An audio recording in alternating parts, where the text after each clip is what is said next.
Oh, the lighting in here is weird today. It's been very, very rainy, and I think the sun's trying to come out now, but it's kind of that weird mix of not knowing what it wants to do. I know, I'm so British, chatting about the weather. But I'm drinking coffee rather than tea, so there you go. That balances it out. Hello everybody, and welcome to my second monthly roundup, which I'm going to start calling Coffee and Craft, because why the hell not? And before anybody gets upset and starts clicking off thinking, I came here for the Etsy content, well, don't worry.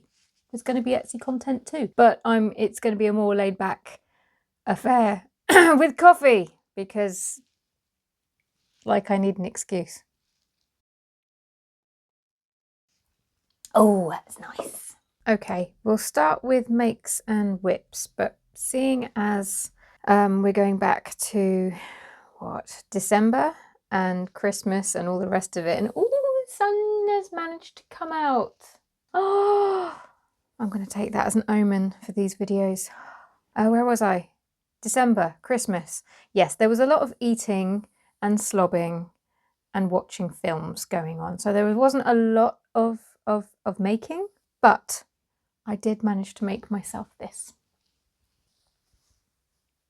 A snood or a cowl. I don't know what you'd call it. But basically, I hate the feeling of the cold on the back of my neck.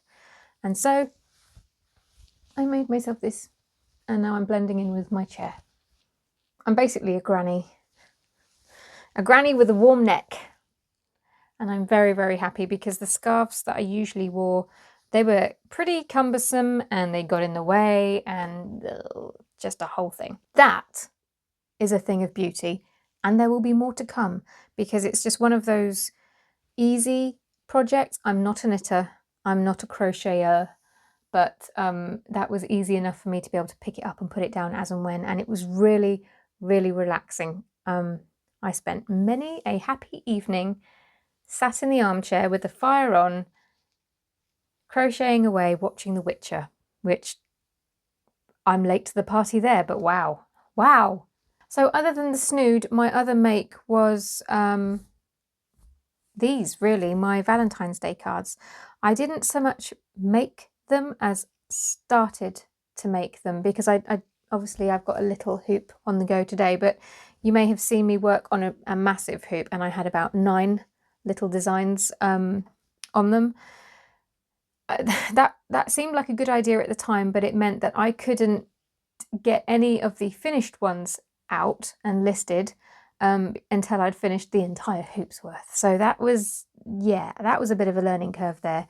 I listed those as cards this week, and I didn't list them all. I just wanted to see how they went, and they sold out, which was amazing. Thank you to everyone who made a purchase. Appreciated it. And I have a few more, which reminds me I have to list them today. I may have forgotten. And I'm making more because I have a feeling that they are going to sell quite well. So those are my makes and whips for December. The goals that I had set myself for December, well, the first one was to make myself some stuff. Okay, so I didn't make myself lots of stuff because I was too busy slobbing about. But I did make this, and frankly, that counts. The other thing was a hard fail, and that was to spend more time outside. The weather decided that it was going to start raining pretty much on the 1st of December and hasn't really stopped much since. If the last 2 years have taught me anything, it's life will see you making plans, rugby tackle those plans to the ground and jump on its head. And it saw me making that plan, and it stomped. Stomped all over it. So I did not get out much at all, unless you count doing the school run as me getting out. Yeah, let's just move on from that one. And the last one, it was a boring one, but it was work related, so it was important, and that was to do something with regards to my spring collection. And if that meant just designing the product so I knew what I was cracking on with in the new year, then that was enough. I just wanted to make sure that I was making some form of progress, and I did. I spent almost 5 weeks just researching and designing these things. And the reason why I spent so long was because one of the challenges that I've had since reopening my shop has been keeping it stocked up. For those who don't know, I hand embroider stuff, and hand embroidery is a wonderful medium. Yes, I'm biased, but it is a wonderful medium, but it's also very slow, so slow. It's like painting with thread. Yes, that creates a challenge, a rather unique challenge. So some of these items I've wanted to make them as evergreen as possible, or at the very least seasonal, because if I can't have any items which are pretty much consistently sold all the way through the year, and very few items are if you think about it. So I want to introduce a range of items that when one starts to tail off in popularity because, I don't know, seasonal or a holiday is over, another one will come in its place, and hopefully all of this will mean that there'll be some sort of consistent income. Can it be done? Yes, because I've done it before, but it does take time to build that up, and you do have to give some really solid thought into your products. And that alone can be quite challenging when you've got a lot of things vying for your attention at the same time. But the Christmas holidays, because I backed off from Etsy and this channel, I was able to take that time out and really think. And I did some good thinking, and I got some good items designed. So I'm really I'm looking forward to sharing them with you. I want to talk about them some more, but it is challenging because while there are a lot of you who come here for the Etsy content and the handmade business chat and just for the community and stuff, and that's great, there are a lot of people who also come to copy. But anyway, so that's how I did with my goals for December, and now I'm going to set myself some goals for February. How are we there already? Well, the first goal is going to have to be to get my Mother's Day item up in the shop. Ideally, I would like to have all of my seasonal items up at least 2 months before I need them. I have not yet managed that. Thankfully, I also am working on a pretty effective way to bypass the need to get them up so early.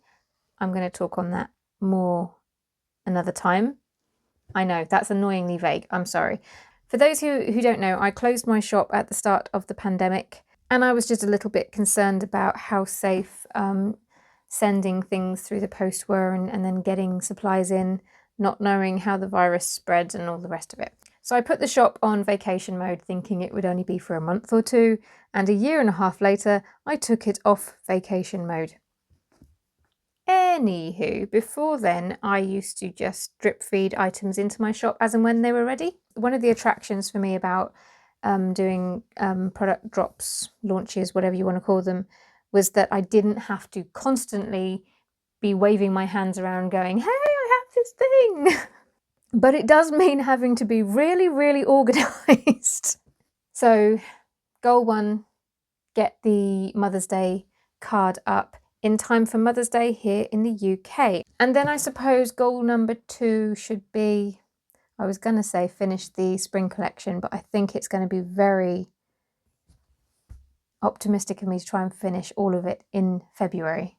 To have started on the patches, because a large part of the spring collection are patches, and I have not made a start on those whatsoever. I've just freed up my big embroidery hoop, so now I can at least get them all hooped up. But yes, patches are coming, so there you go. My second goal for February would be to make a start on those. So we've covered my makes and whips for December. We've covered my goals and my goals for February, which I've already forgotten. The Mother's Day cards, making a start on the spring collection. Oh yes, and cutting out sugar from my coffee. We'll see how that goes. Now for the topic. And if you have stuck with me this far just for this, thank you. Basically, as I said at the beginning of this video, I put a question out on the community tab asking if there were any topics or questions that anybody wanted answered or covered. And I went through them, and when I saw this question, which I'm going to read out in a second, I just knew immediately that this is the one we're going to talk about, because the moment I finished reading it, the answer just, it was there. Right, Wendy. Hello, and thank you so much for this question. If you could only give one tip for increasing sales in your shop in 2022, what would that single most important tip be? That's a good one, isn't it? Right, okay. I am going to cheat a little bit because what came up immediately in my mind, they go hand in hand, but they are two things. So you're going to get 2 for 1 in this answer. I would say the single most important thing that you can possibly do to get more sales in your shop in 2022 or any time is to optimize your listings for gifting and personalization. Etsy, we know, love personalization. They have mentioned it so many times, and I've been known to take the mickey out of them for the amount of times that they mention it. However, they say it for good reason, because it's kind of important. And I was a little bit snarky, I'm going to be honest. I was a little bit snarky about it because I felt like I couldn't do it. There are a lot of niches where it's going to be really, really difficult to offer personalization. Take or vintage, say. You can't personalize a vintage item. Well, you can, but then it stops becoming vintage and more of an altered item. You know what I mean. If you're selling vintage bags, then you don't want to be touching that vintage bag. You want to be selling it to someone who loves vintage. And that was where I was. Although it's not impossible to offer personalization in embroidery, it's harder because, as I mentioned earlier, it's so slow. And so obviously the amount of items that I could offer that are personalised are limited. Hand embroidery is a very difficult niche to scale up. But that was one of the things that I was thinking about when I was researching and thinking about my designs back in December. Not only was I thinking about how I could make them more evergreen, I was trying to figure out how I could incorporate some personalisation. And that is where my Valentine's Day cards come in, because these, I'm so proud of these. Not only did I optimize these for gifting, because one, Valentine's Day, people are going to come to Etsy looking for things like Valentine's Day cards. 2, I managed to make this into something that is more than a Valentine's Day card. It's a Valentine's Day card, it's a gift, and it's a keepsake. I'm so proud of that one because I thought of this before Etsy came out in January with their trends for 2022, where they said keepsakes were going to be big, and that they had been big as well. So I'm so excited. I have been waiting to tell you that for a while. But yes, so already I have an item that is optimized for gifting. Couple that with the fact that people who purchase this item can choose to have their names, or rather their initials, put on it. So it's personalizable. Is that a word? Have I just made up a word, or is that a thing? You can personalize it. There you go. Custom it. No, that's definitely not a thing. You can personalize it, is what I'm trying to tell you.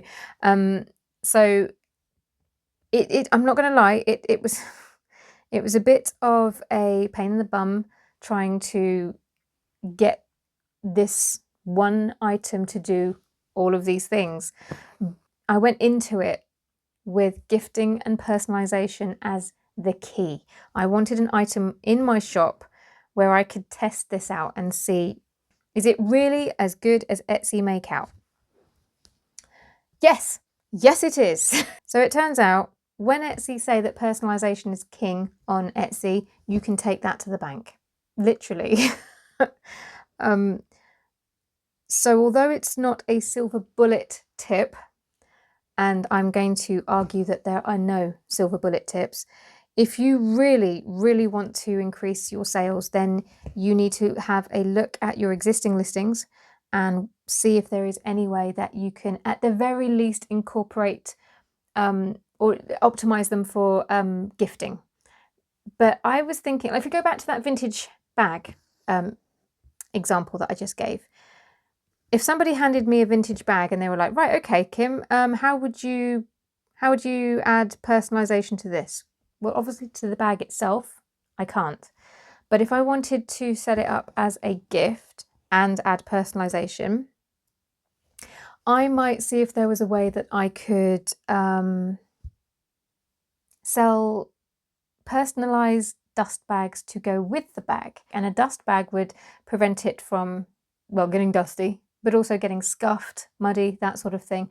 And then the fact that you could personalize that dust bag or the storage bag for the bag, I know, don't start, would enable someone to perhaps think about purchasing this bag as a gift. It could be, you could promote it as a birthday gift for a vintage lover, for example. You've got to think out of the box. Or the bag? You know what I'm saying. Basically, there are probably more ways that we can do this than we think. And even the niches that think that they can't do it probably can. Yeah, there are going to be some niches that can't. I mean, I don't think I can think of many examples in the supplies niche, for example, where personalization is going to come in. There are some, but if you're selling beads to make jewelry, for example, personalization isn't going to be an issue. But then again, your customers aren't going to be looking for personalization, so that's kind of moot. So hopefully that has ignited a spark of something for you, because I don't know how easy it would be to amend existing listings so that they're more optimized for gifting, or even add personalization to them. You might have to start afresh with brand new products like I did. And here's, I guess, a little bit of a bonus tip to go with that. Years ago, I was listening to an Etsy podcast, and I can't remember the majority of what was spoken about, but I remember this, it's really stuck with me. They were talking about how customers come to Etsy to buy gifts for holidays, life events, and life milestones. So things like, and I've spoken about this before, having getting engaged, getting married, moving house, having a baby, graduations. I'm trying to think of these life milestones that we have. Now, sure, they could go to a local shop and buy a new house card for someone who just bought their new house, or they might decide that they want to come to Etsy and get something a little bit different. And this is why you've got to think out of the box a little bit. You want to make sure that whatever it is that you're making is different and cannot be found in a store along the high street. And the amount of people I see making things that you can just buy in a shop in the high street, that's probably the biggest problem, because people come to Etsy for unique. I think a lot of the people who struggle to sell their items are selling items that are not unique enough. That's some tough love there. Okay. This has gone on a lot longer than I expected, so I am going to wrap it up. Hey, buddy. Come say hello. Oh, this is the fluff. You got your eyes on my birds. You leave them alone. Right, I will see you next week for a regular video. Bye-bye. Can you not? You